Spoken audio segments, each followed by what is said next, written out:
اولاد کا پہلا حق میں نے ذکر کیا تھا کہ جب بھی آپ نکاح کرنے جا رہے ہیں، شادی کرنے جا رہے ہیں، تو کسی دیندار نیک خاتون عورت کا سلیکشن کر کے اپنے آپ کو کامیاب بناؤ۔ اب میں اس کو احادیث کی روشنی میں سرکار مدینہ صلی اللہ علیہ وسلم نے فرمایا، آدمی 4 چیزوں کو سامنے رکھ کر نکاح کرتا ہے۔ جب بھی کوئی شادی کرتا ہے تو 4 چیزوں کو سامنے رکھتے ہوئے نکاح کرتا ہے، لِمَالِهَا وَلِجَمَالِهَا وَلِحَسَبِهَا وَلِدِينِهَا۔ اللہ کے نبی سرکار مدینہ صلی اللہ علیہ وسلم نے فرمایا کہ کوئی انسان کسی سے نکاح کرتا ہے اس کے حسن و جمال کی بنیاد پر کہ بہت خوبصورت ہے، بیوٹیفل ہے، اور کوئی کسی سے نکاح کرتا ہے اس کے حسب و نسب اور عالی خاندان کو دیکھ کر، کوئی کسی سے نکاح کرتا ہے اس کے مال و دولت کو دیکھ کر کہ بہت بڑے گھرانے کی ہے، وراثت میں مال ملے گا، اور کوئی کسی کی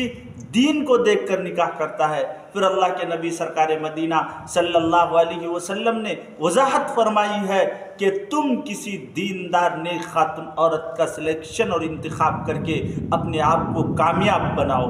اور اللہ کے نبی صلی اللہ علیہ وسلم نے 4 قسم کے لوگوں کی باتیں ذکر کر کے کہ یہ 4 قسم کے لوگ ہوتے ہیں، کوئی اپنے سامنے مال و دولت کو رکھتا ہے، کوئی اپنے سامنے حسن و جمال اور خوبصورتی کو رکھتا ہے، کوئی حسب و نسب کو رکھتا ہے، کوئی دین کو رکھتا ہے، کہ اس لڑکی کے اندر اخلاق ہے، بدتمیز نہیں ہے، بد اخلاق نہیں ہے۔ اللہ کے نبی نے فرمایا اگر وہ زیادہ گورا چٹا نہ بھی ہو تو تم اس سے نکاح کر کے اپنے آپ کو کامیاب۔ ذرا یہاں تفصیل طلب ہے، ذرا یہاں وضاحت کرنا مناسب سمجھتا ہوں، وہ اس لیے کہ آپ اس حدیث سے یہ بات سمجھ رہے ہوں گے کہ کیا حسن و جمال کا ہونا کوئی عیب ہے؟ کیا حسب و نسب کا ہونا کوئی برائی ہے؟ کیا عالی خاندان کا ہونا کوئی برائی ہے؟ کیا اسی طریقے سے کیا دولت کا ہونا کوئی عیب ہے؟ میرے محترم بزرگ و دوستو،